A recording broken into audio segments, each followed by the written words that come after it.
Continuamos en las cuatro esquinas y es tiempo ya para comenzar este serial político que nos hemos marcado en esta semana, en la cual con representantes a nivel nacional o que tienen contacto con nuestra comarca pero ocupan posiciones orgánicas importantes dentro de su partido, hemos querido invitarles para hacer balance de la legislatura que pues está llegando a su fin. Estamos ya en la víspera de la campaña y esta noche recibimos al primero de estos invitados. Concretamente representa a quien antes que lo conocemos por ser concejal de Izquierda Unida, y a la hora de presentarlo, bueno, pues dentro de todo lo que supone el organigrama de esta formación política cara a la concurrencia a las generales, pues tenemos que presentarle como coordinador estatal del Comité Electoral de la coalición Unidad Popular, que es el nombre con el que va a concurrir a las próximas elecciones, en las primarias, donde ha resultado vencedor por Málaga Francisco Guzmán, que vamos a decir así, hoy representaría usted. Fran Matas, muy buenas noches. Buenas noches, ¿qué tal, Cristóbal? También hay que decir que es miembro del Comité de Campaña de la provincia de Málaga de su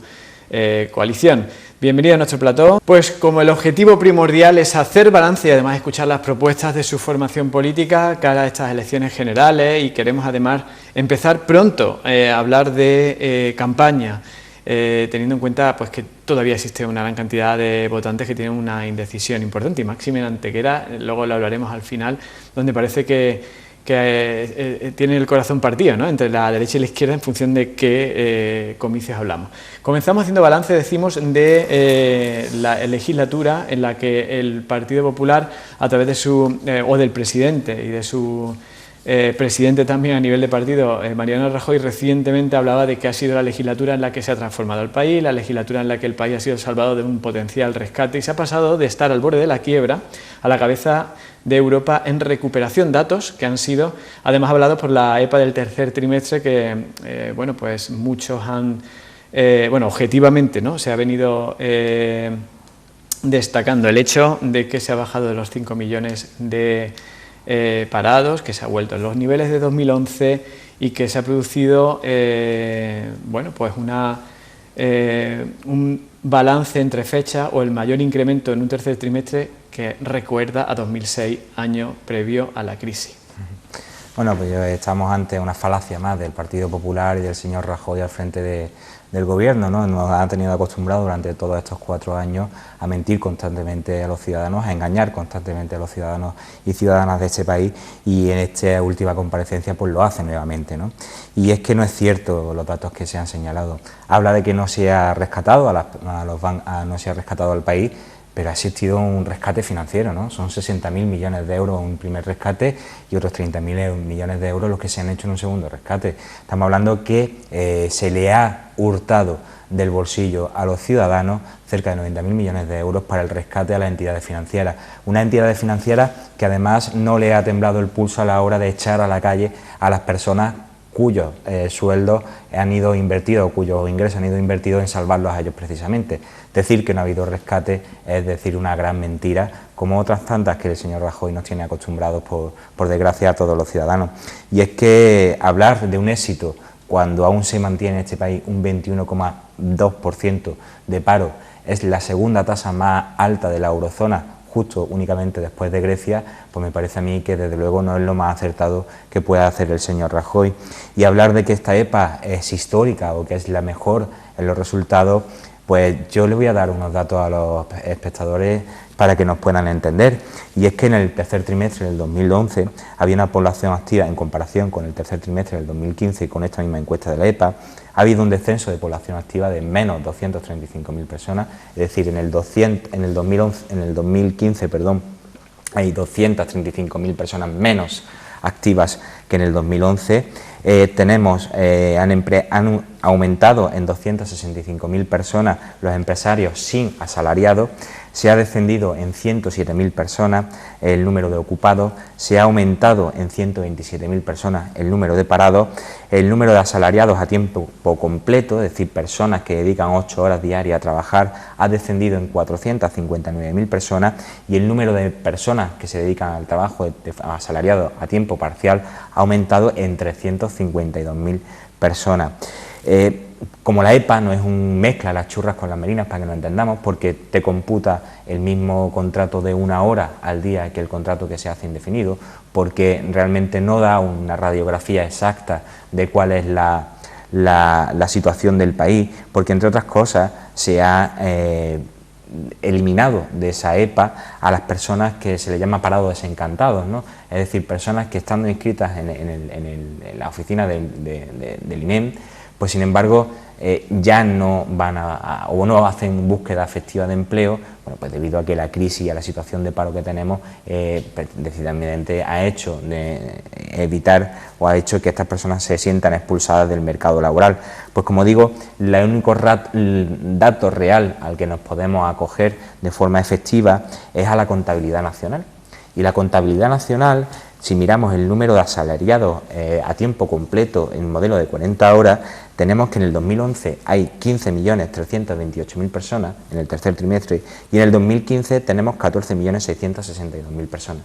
Es decir, son 760.000 empleos destruidos por el señor Rajoy, por las políticas de austeridad del señor Rajoy, por esa reforma laboral que fue comenzada por el Partido Socialista y que ha continuado endureciéndose aún más por el señor Rajoy en estos 4 años y que ha colocado que España esté a la cola de creación de empleo y esté en una situación peor que en el 2011. Desde luego, la ley de mejoría que en este año se está produciendo no deja de ser curioso, ¿no? Que justo la mejoría se produce en el año de las elecciones, ¿no? Y esa ley de mejoría, desde luego, no saca del apuro a las personas que lo están pasando realmente mal y a esa cantidad de trabajo precario. El señor Rajoy, cuando llegó a la Moncloa, lo tenía muy claro, y era gobernar para los poderosos, gobernar para las entidades financieras y machacar al trabajador y al asalariado. Y eso es lo que ha hecho. Nos ha condenado, si en las próximas elecciones generales no se cambia de sentido y no se cambia de dirección en este país de cara a un nuevo país, nos ha condenado a trabajos esclavos, a trabajos de 600 euros en el mejor de los casos, y considerar que eso es un trabajo digno. Bueno, todas las áreas que vamos abordando a lo largo de esta entrevista nos gusta siempre completarla con no solamente un balance, una valoración, sino también unas propuestas, es decir, qué aporta su coalición dentro de su programa, que entiendo que bueno, pues es muy extenso y no daría tiempo a hacer un resumen aquí del mismo en materia de empleo y economía. Mire, yo en este caso Unidad Popular, la coalición en la que se integra Izquierda Unida en las próximas elecciones generales del 20 de diciembre, tiene 2 medidas que podemos considerar que son las principales, ¿no? En materia de empleo. La primera es un plan de trabajo garantizado. ¿Eso qué quiere decir? Pues un plan de trabajo garantizado que lo que aplica es la creación de 1 millón de empleos en un año. ¿Cómo se va a financiar eso? ¿O de qué forma se puede financiar eso? Pues mire usted, ese millón de empleos podría costar a las arcas del Estado 9.600 millones de euros, que es el 1% del Producto Interior Bruto.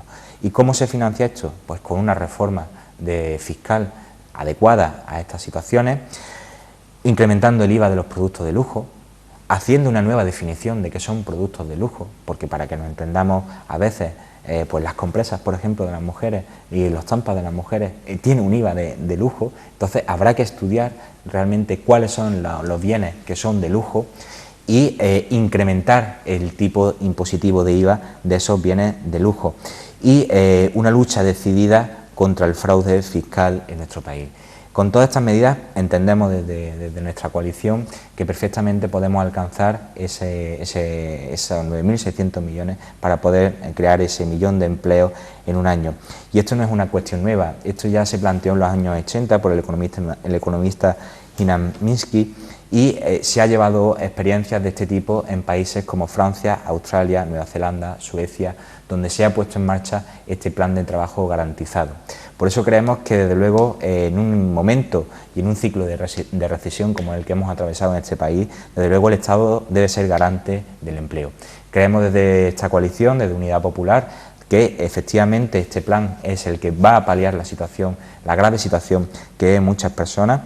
Además, también incluimos un plan de rescate ciudadano donde tengamos una renta mínima garantizada que situaremos en 529 euros.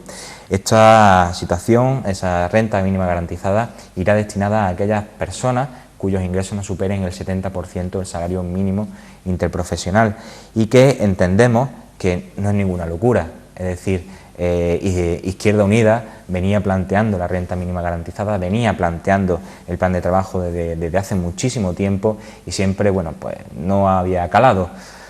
Ahora últimamente asistimos como formaciones, como por ejemplo el Partido Socialista, también incluye en su programa el tema de la renta mínima garantizada. Por eso entendemos que es totalmente viable y que en situaciones de emergencia social como las que están viviendo muchas personas que nos pueden ver hoy en sus casas, pues desde luego el Estado no puede permanecer impasible ante la necesidad de estas personas. Y por eso planteamos la renta mínima garantizada. Por eso también planteamos el hacer un parque público de viviendas en base a las viviendas del Saref, porque para que usted y los televidentes me entiendan qué es el Saref es digamos, la inmobiliaria que ha creado los bancos con todas las viviendas que no se han podido vender o aquellas bien que han sido hurtadas a las personas, desalojándolas y desahuciando a las personas en su situación y poniendo a disposición precisamente que esos 90.000 millones de euros que el Estado ha dado a las entidades financieras para salvarlas, para rescatarlas, las pongan al servicio de la economía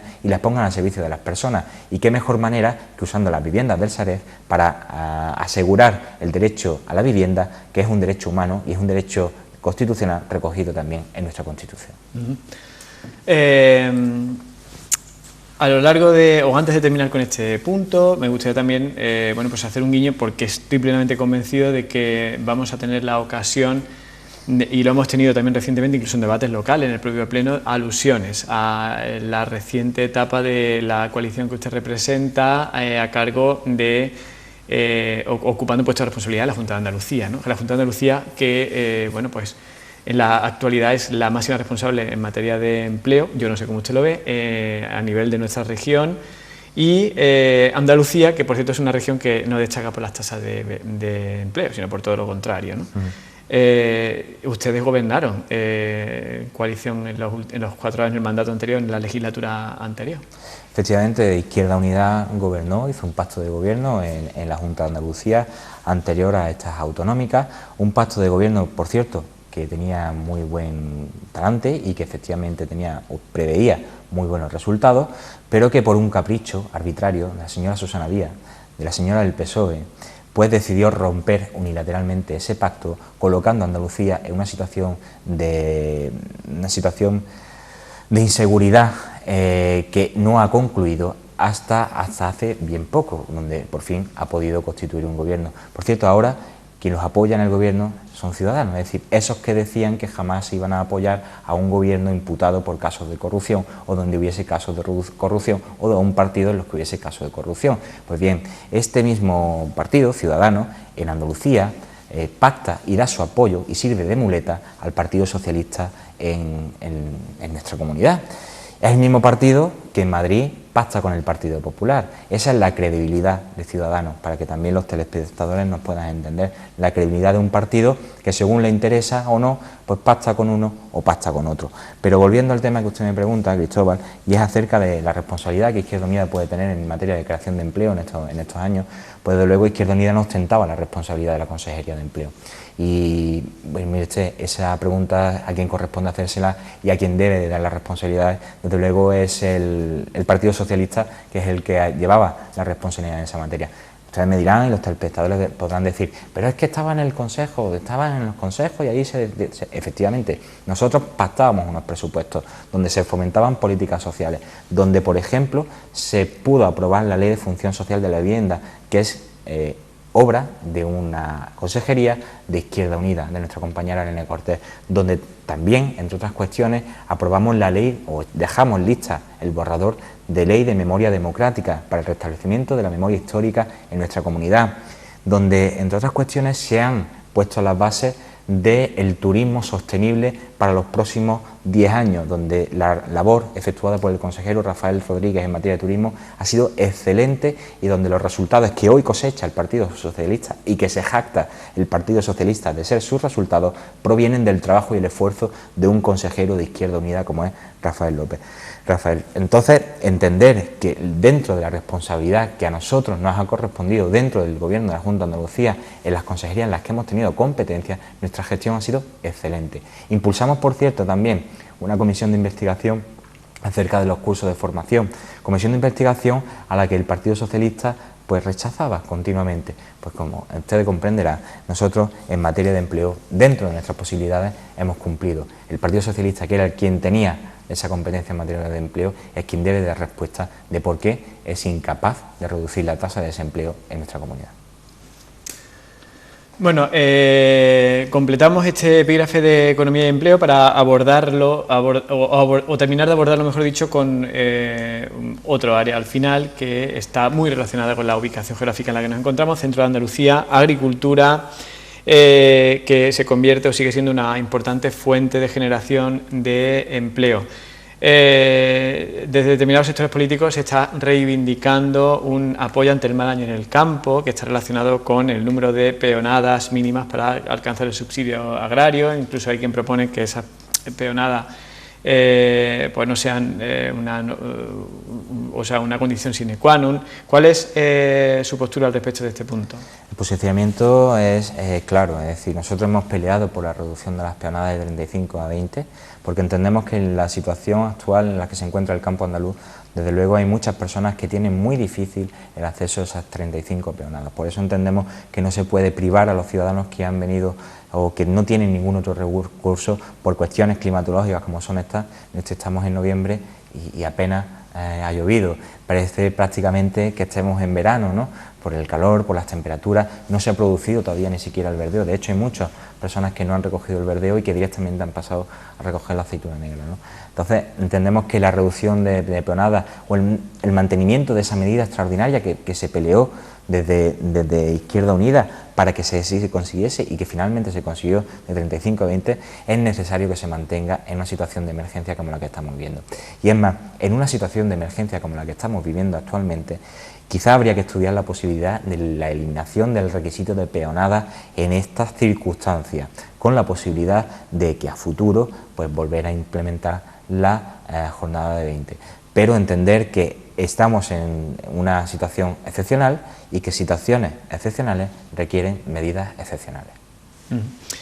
Bueno, también a lo largo de esta víspera de campaña, que ha empezado muy tempranera para determinadas fuerzas políticas, se ha apelado mucho a los datos de los fondos europeos de desarrollo rural y de su reparto. Se ha venido criticando los que han terminado llegando a la comunidad andaluza, que consideran que en base o en relación a la proporción que supone geográficamente o en superficie, pues ha sido bastante menor que otros años. Esto es una competencia directa de la Administración Central. ¿Cuál es su valoración al respecto? Y si considera que, bueno, que es algo que se podría cambiar, porque al final hay muchísima dependencia aquí en la comarca. Pues mire usted, es que estas situaciones dependen o se producen porque el señor Rajoy se niega a dar soluciones definitivas a problemas concretos que se vienen instaurando o que están instalados de forma continua en nuestro país. Y es que es necesario abordar el debate de la financiación de las comunidades autónomas. Es decir, la financiación tal como está hoy día regulada, o la forma que se tiene regular, desde luego es insuficiente para Andalucía. Y es insuficiente para Andalucía y eso produce que nuestra región, que nuestra comunidad, pues constantemente tenga que estar reivindicando más financiación para poder dotar de servicios a su población. Somos la comunidad con mayor peso poblacional en el conjunto del Estado. ¿Qué duda cabe que ese peso poblacional, desde luego, tiene que tener su repercusión económica? Porque lo que no podemos es tener una cuantificación o una financiación limitada y una población que no, una población mayor para poder dar los servicios que requieren o que se ostentan de esa financiación. Por eso entendemos que es vital hacer una modificación del sistema de financiación de las comunidades autónomas para dotarlas de un sistema justo, progresivo y acorde al peso poblacional que cada una de ellas tiene en el conjunto del Estado. Bueno, y también se alude en las relaciones o en el dinero que a través de la Administración Central llega a las diferentes comunidades, en algún caso también de forma más directa, con la reforma de la política agraria común, de la conocida como PAC. La PAC, desde luego, lo que hay es que abordar una reforma profunda. Hemos tenido una reforma hace bien poco, si no recuerdo mal, sobre el año 2013, pero una reforma que ha sido insuficiente y que no aborda y no ataja los principales problemas que tiene este sistema de reparto, que es un sistema de reparto injusto. Y es que al agricultor de verdad, al pequeño y mediano empresario agricultor y a las cooperativas, pues desde luego no las trata en igualdad de condiciones. Se sigue potenciando con este sistema de PAC a los grandes propietarios, es decir, es imposible que aquellos propietarios que no destinan efectivamente al cultivo sus tierras, pues tengan un sistema de subvención. Desde Izquierda Unida hemos solicitado que se nos aclare y se nos especifique cuáles son las grandes fortunas que en este país reciben subvenciones de la PAC, porque desde luego no tiene sentido que estas subvenciones o que estas grandes fortunas, sin crear un solo puesto de trabajo, solo por el hecho de tener extensión de cultivo, pues reciban ayuda desde la Unión Europea. Esa ayuda hay que redistribuirla entre aquellas personas que realmente trabajan la tierra y entre aquellos empresarios y trabajadores que realmente vuelcan su esfuerzo día a día, llueve, truena o haga viento, marea, a cultivar su campo y a hacer una economía desde luego sostenible para el medio como son ellos. Y entre los áreas o los presupuestos que atañen directamente a la comarca en la que nos encontramos por su centralidad, tenemos que referirnos a las inversiones en infraestructuras ferroviarias, las que se han destinado a nuestro entorno. Hemos visto recientemente al subdelegado del Gobierno en Andalucía visitando las obras del tren de alta velocidad y de la nueva estación que se va a construir en Antequera. No nos podemos quejar en cuanto a las inversiones que hemos recibido en los últimos años, precisamente por la ubicación que tenemos. Pero paralelamente a esto hemos asistido recientemente a una rueda de prensa conjunta de dos alcaldes que han reivindicado conjuntamente esa inversión o ese impulso del corredor ferroviario, que además es precisamente una de las armas de batalla electoral de muchas formaciones de la oposición al gobierno central. Bueno, nosotros nos sorprende, ¿no? Nos sorprende porque hemos venido reiterando que la inversión que se preveía en los presupuestos generales del Estado para la inversión del corredor mediterráneo era claramente insuficiente y que al ritmo de inversión que estaba previsto en los presupuestos generales del Estado harían falta 100 años para terminar la inversión. O sea, es que desde luego ahora rasgarse las vestiduras en tiempo electoral, que salga nuestro alcalde o salga el alcalde de Antequera y el alcalde de Algeciras rascándose las vestiduras porque la financiación es insuficiente, cuando han tenido 4 años para pedir más financiación, cuando son continuas las entrevistas o las reuniones que dicen mantener ambos alcaldes con la ministra de Fomento, pues desde luego es cuando menos sintomático de que estamos en campaña electoral y que ahora lo que ahora lo que procede es vender ilusión y sobre todo vender mentiras, ¿no? Que es lo que parece que son expertos los miembros del Partido Popular a nivel nacional, en vender mentiras, y parece que estos dos alcaldes pues se suman al carro de esta forma de hacer política del Partido Popular a nivel nacional. Nosotros desde Izquierda Unida hemos venido reiterando que es insuficiente la financiación para terminar en tiempo y forma el corredor ferroviario. De hecho, en el propio Ayuntamiento de Antequera, Izquierda Unida ha presentado mociones en el sentido de solicitar mayor inversión para el corredor ferroviario porque era imposible. Y qué duda cabe que eso va intrínsecamente unido al puerto seco de Antequera y a sus posibilidades de desarrollo, ¿no? Mantener un puerto seco que no esté conectado de forma adecuada para el corredor mediterráneo o con Algeciras, desde luego es hacer un polígono sin ninguna utilidad. Y desde luego, qué duda cabe que para el desarrollo económico de la comarca, para el desarrollo de puestos de empleo, que es lo que al final todas las fuerzas políticas deben de volcar su esfuerzo, y es en la creación o en la posibilitación de creación de puestos de empleo para los ciudadanos, pues desde luego quedará muy bonito un puerto seco en mitad de un sitio, pero sin conexión difícilmente va a poder cumplir la función que se le encomienda, que es la creación de empleo y el que verdaderamente sea centro logístico y neurálgico que una el sur de Europa con el norte de África y sea centro de comunicaciones. Bueno, y si hablamos de infraestructuras ferroviarias, además del corredor tenemos y del puerto seco, por su conexión, aunque sea o no sea estrictamente ferroviario, tenemos que referirnos, eso sí, al anillo ferroviario, que también ha sido caballo de batalla en muchos debates porque pues parecía que en su momento era un proyecto que echó a andar el PSOE, parecía que luego el PP lo iba a apoyar y finalmente parece que recientemente es como que se le ha dado ya la puntilla con ese anuncio que recientemente se ha hecho de que, según una investigación de la Comisión Europea, se pone en duda su solvencia y, por tanto, que no se pueda terminar financiando por parte de ayudas públicas. La situación de Izquierda Unida, la coalición que represento en este momento, que es Unidad Popular, en esta entrevista, es clara. El no al anillo es rotundo. Pero es que aún me sorprende seguir escuchando a personas como, por ejemplo, el señor Heredia, diciendo que se han perdido 7.000 empleos gracias a la nefasta gestión, en este caso del Partido Popular, por haber perdido el anillo de Ferrovial Antequera. Pero yo todavía no he visto ni un solo informe que el señor Heredia haya sacado justificando los 7.000 puestos de empleo. Y esa es una mentira que el Partido Socialista ha vendido constantemente a todos los ciudadanos de la comarca de Antequera, y es que el anillo iba a crear 7.000 puestos de trabajo, y eso es mentira. Y esa mentira se ha ido creciendo como una bola de nieve, ¿no?, cada vez más, hasta que ha reventado y ha llegado un momento en que la propia Comisión Europea le ha tenido que decir que el proyecto no es solvente, que el proyecto no es viable y que es imposible que ese proyecto dé la rentabilidad que el Partido Socialista había dicho que iba a dar. Así que estamos ante un proyecto que no solo no crea empleo, no crean los 7.000 empleos que dicen que se van a crear, que todavía estamos esperando que el señor Heredia saque un informe diciendo que son los 7.000 empleos. Eso es jugar con la gente y eso es engañar a la gente, algo que también parece que está muy extendido entre el Partido Socialista, y es la venta de promesas en tiempo electoral, la venta de engañar gente en tiempo electoral. Todavía no tenemos los 7.000 empleos justificados. Estamos ante un proyecto que parte de la comarca de Antequera y estamos ante un proyecto que definitivamente lastra la posibilidad de desarrollo de la Vega de Antequera, que desde luego es o debería ser el principal motor de desarrollo económico de nuestra comarca. Pues ante ese proyecto, desde luego que la posición de la coalición que represento, que Unidad Popular, desde luego es clara: el no a esa inversión y el no a ese proyecto, y que si hay posibilidades de esa inversión, de que venga a nuestra comarca en otro sentido, pues desde luego es algo que es por lo que hay que pelear, y es porque esa inversión no se vaya de la comarca, pero en un proyecto que sea sostenible y que sea adecuado a las posibilidades de desarrollo de la comarca de Antequera.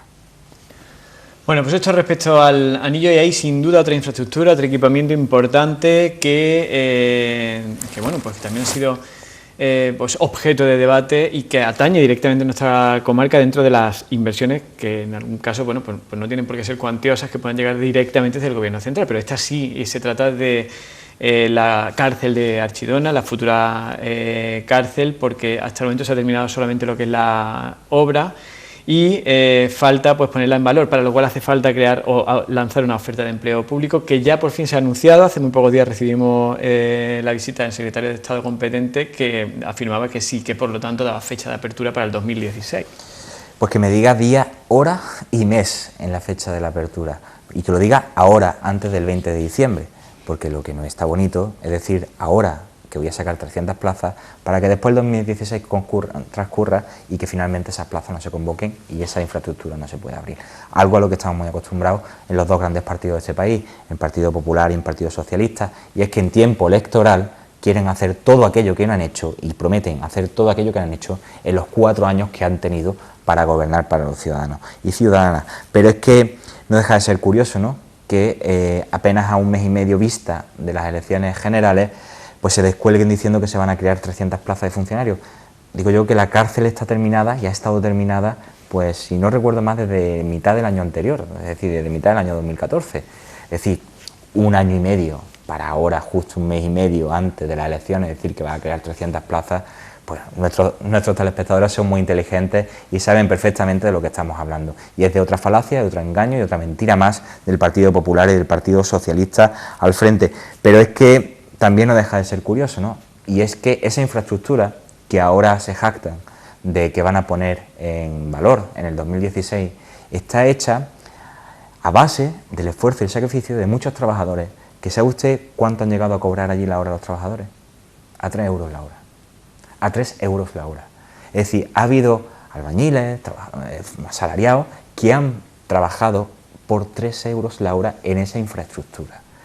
Yo creo que en lugar de salir ahora diciendo que vamos a crear 300 plazas de funcionarios, lo que a mí me parece muy bien, es decir, todo lo que sea crear empleo público, oye, pues bueno para la ciudad, para Archidona, es bueno para la comarca y es bueno para el país en definitiva, ¿no?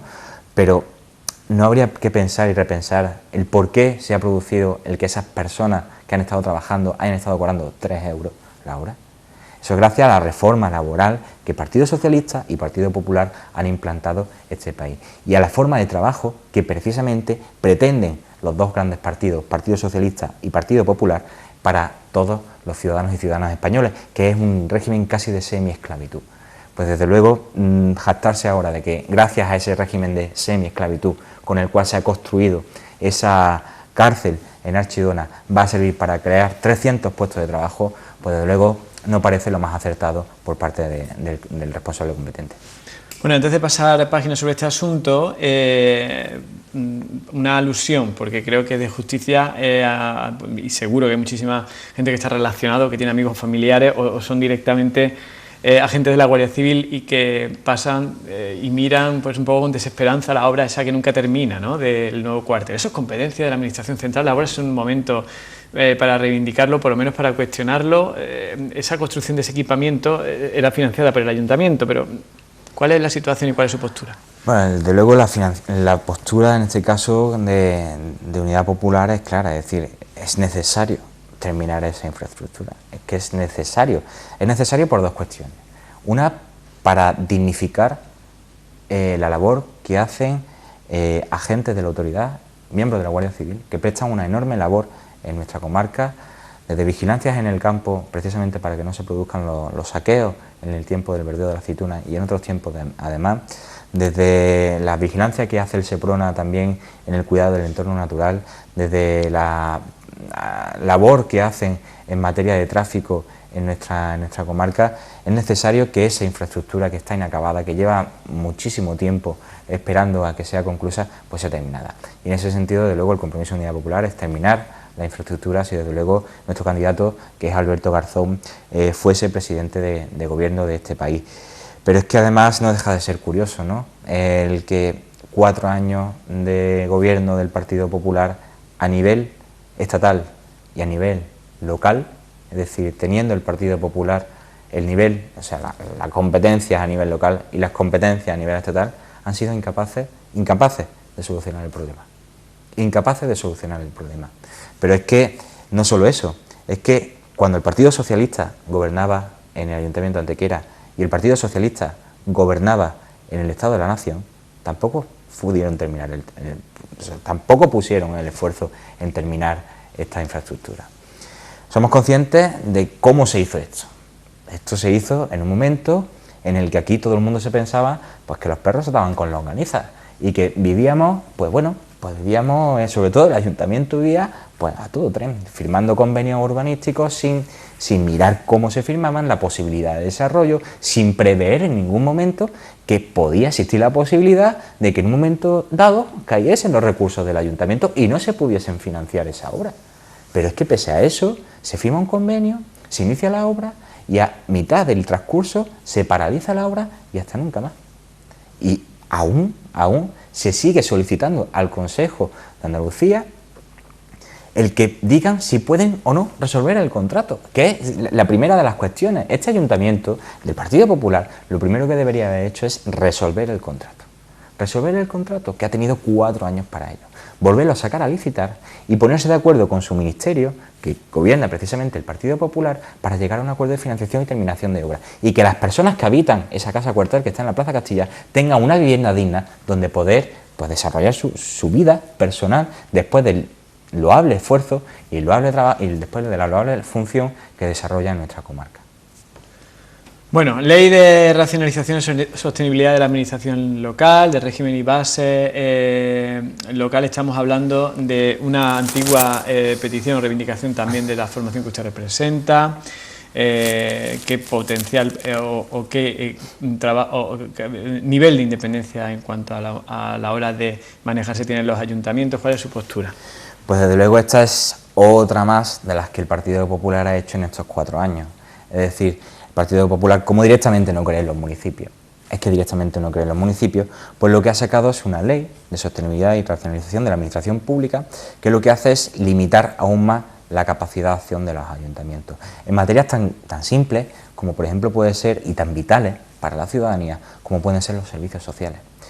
Para que todos nos entiendan, con esta ley, stricto sensu, los ayuntamientos no pueden prestar más servicios sociales que únicamente la detección de la necesidad. Es decir, para que nos entendamos todos, con esta ley únicamente un ayuntamiento lo que podría es emitir un informe diciendo que una persona o una familia tiene una necesidad concreta, pero no podría atender esa necesidad.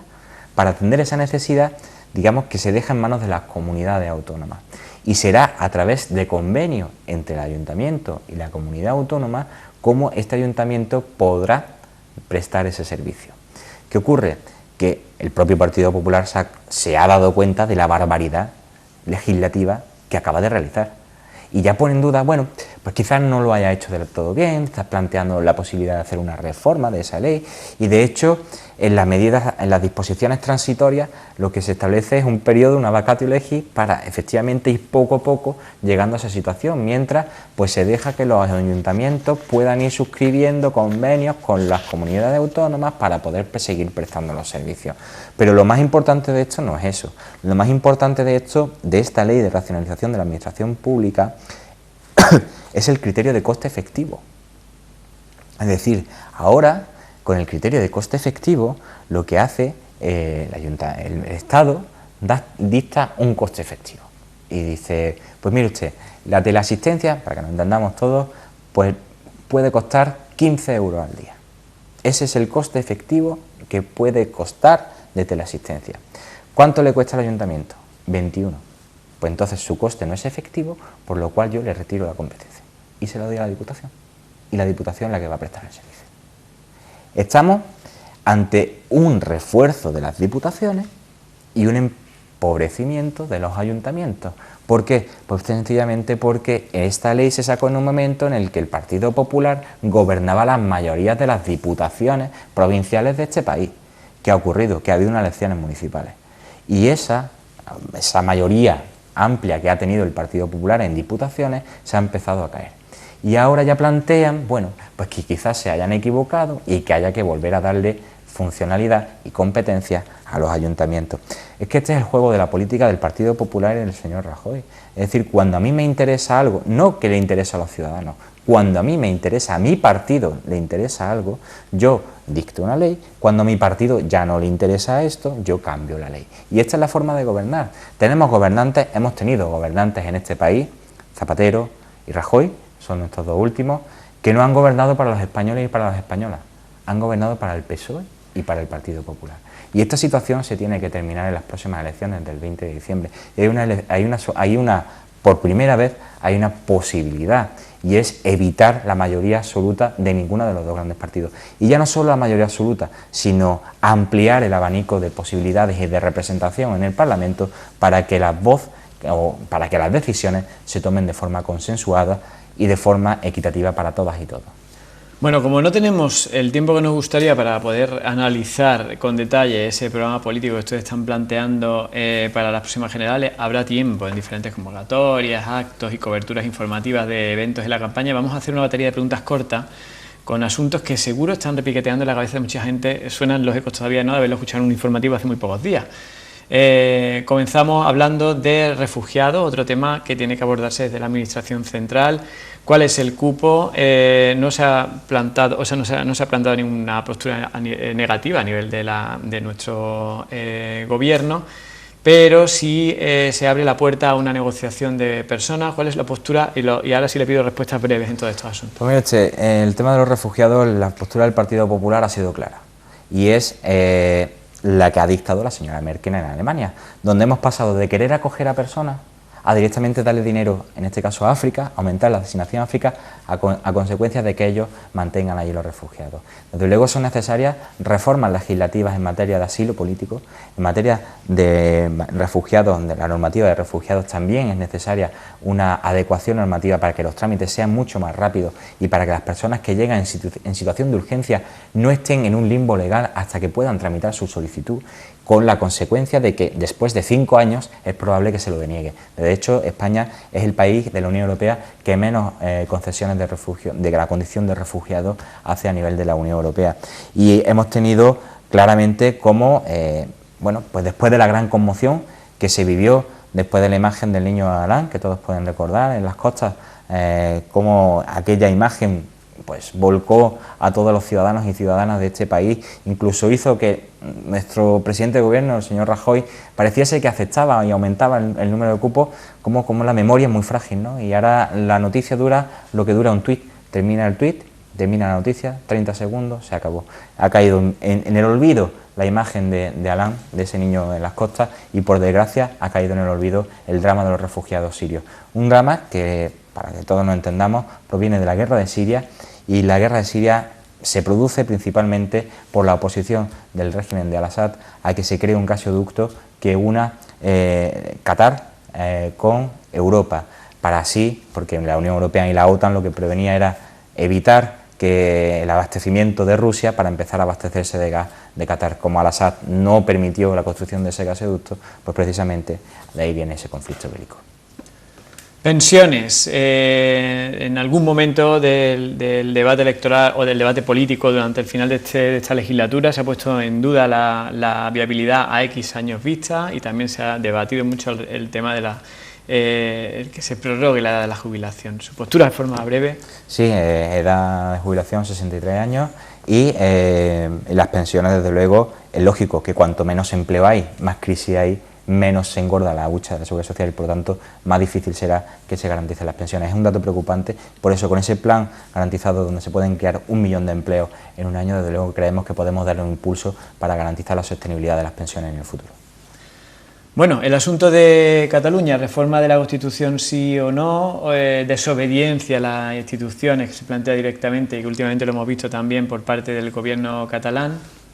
Bueno, estamos ante una situación que, guste o no, es producto, dice uno que a río revuelto ganancia de pescadores, es decir, mientras hablamos de Cataluña no hablamos del paro, no hablamos de la corrupción, no hablamos de las situaciones de emergencia social que viven muchos ciudadanos y ciudadanas en este país y nos olvidamos y centramos la campaña electoral, que parece que es a lo que van enfocados, tanto en uno como en el otro lado, hacia el tema de Cataluña. Y el tema de Cataluña tiene una solución muy fácil que se podía haber hecho perfectamente durante estos 4 años, y es la posibilidad de un referéndum, de un derecho de autodeterminación del pueblo catalán, que, para que todos me entiendan y me explico, es necesario que voten para ese derecho todos los españoles. ¿Por qué?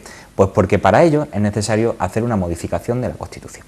Y la modificación de la Constitución, en su artículo 162, establece que después de alcanzar la mayoría de 2/3, en caso de que no se haya alcanzado una primera de 3/5 de acuerdo a la modificación constitucional, se someterá a referéndum en el conjunto del Estado. Para incluir el derecho de autodeterminación o de posibilidad de autodeterminación dentro de la Constitución, primero hay que modificar la Constitución, y para modificar la Constitución tenemos que votar todos los españoles en un referéndum. Yo creo que así, a grosso modo, para que todos me entiendan el por qué estamos de acuerdo. Pues estamos de acuerdo en el derecho de autodeterminación del pueblo catalán y que puedan decidir el pueblo catalán. ¿Por qué? Porque para que ellos puedan decidir, primero tenemos que expresarnos todos los españoles. Y fruto de ese referéndum se podrá o no abordar el debate de una forma sosegada y tranquila.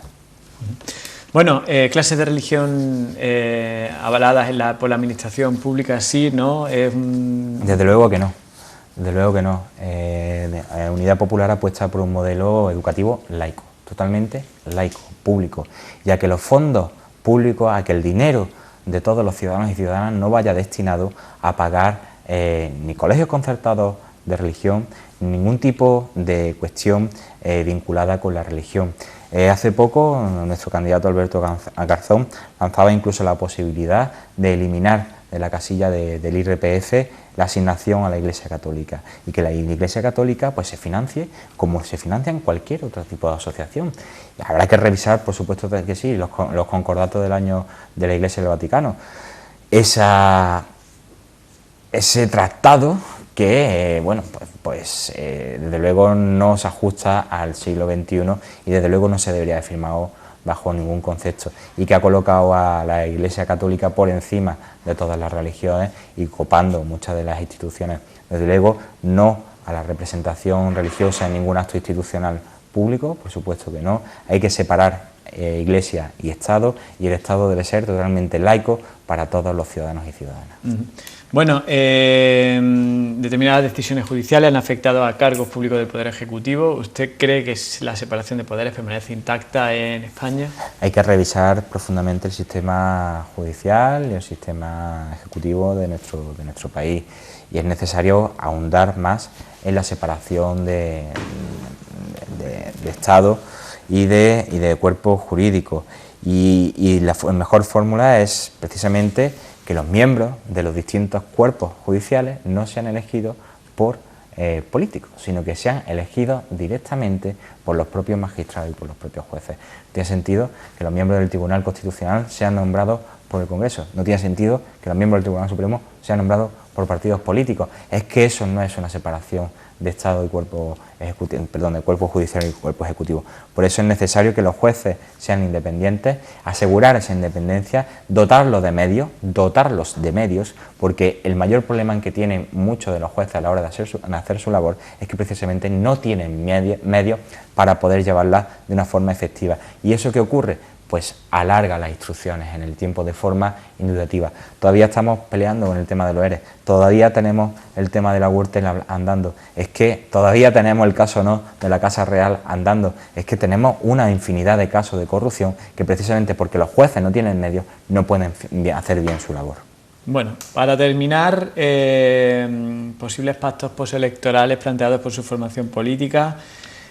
¿Habrá acuerdo con Podemos? ¿Ya tienen nombre definitivo para la concurrencia a las generales?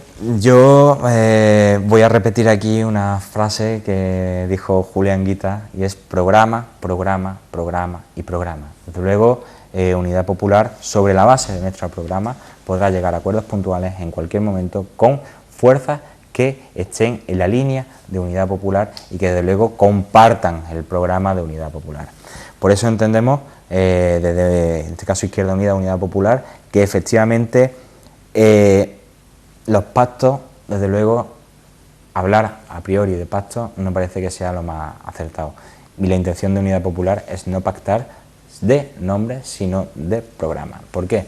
Porque le explico, Unidad Popular es la única lista de todas las que se presentan a estas elecciones generales donde todos los candidatos se han sometido a un sistema de primarias abierto de listas desbloqueadas, sin sistema plancha, como Podemos, sin sistema, podemos decir, primarillas, como las del PSOE, sino unas primarias de verdad, donde todos los candidatos, todas las candidatas que concurren a estas elecciones generales se han sometido a un sistema abierto de primarias, donde todos han podido decidir y donde todos han podido participar, todos y todas. Y desde luego, y no quiero dejar pasar por alto en este mes tan complicado, uno de los puntos fundamentales del programa de Unidad Popular es redoblar el esfuerzo en la lucha contra la violencia de género, que desde luego la violencia machista que se ha llevado 45 víctimas ya, 45 mujeres asesinadas en lo que va de año, de las cuales 9 han sido andaluzas. Yo creo que este es el punto a partir del cual podremos hablar muchas otras cosas, porque las políticas de igualdad para que las mujeres lleguen, hace poco veíamos también que las mujeres ahora mismo ya dejan de cobrar, o sea, siguen cobrando, pero para equipararse a la media que cobran los hombres haciendo el mismo trabajo es como si ellas tuviesen que trabajar por 16 meses al año, una barbaridad. Entonces, todo lo que sea redoblar esfuerzos en políticas de igualdad y todo lo que sea aumentar la dotación presupuestaria para la lucha contra la violencia machista, ese punto del programa, desde luego, ahí vamos a estar de acuerdo con cualquier formación política que no lo haga. Pues Fran Matas, miembro del comité de campaña para las generales de Unidad Popular en la provincia de Málaga, concejal también del Ayuntamiento de Antequera, gracias por habernos acompañado. Muchas gracias a vosotros. Y nosotros seguimos con más cosas aquí en Las Cuatro Esquinas.